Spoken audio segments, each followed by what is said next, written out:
devant la souffrance exprimée par ce malade, par cette famille, mais surtout en allant rechercher les volontés de son histoire,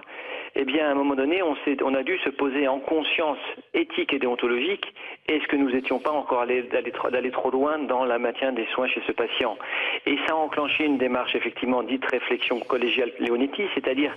qu'on intègre en conscience l'ensemble des avis de la famille, l'ensemble d'avis de plusieurs médecins, en l'occurrence, nous 7 médecins, plus le groupe de réflexion éthique du CHU de Reims qui s'est prononcé sur cette situation pour arriver à une conclusion quasi unanime. Oui, aujourd'hui, il apparaît déraisonnable de poursuivre ses soins, de maintenir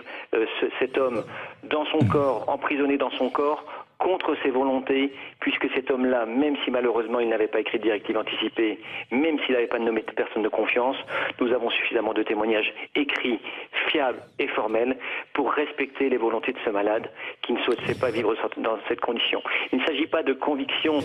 idéologique, il s'agit de se rapprocher. La dignité d'un individu, comme l'a rappelé notre ministre de la Santé hier, c'est respecter l'histoire, la singularité de chacun. C'est ce que nous avons fait. Et effectivement, cette décision de justice est lourde parce qu'elle vient faire ingérence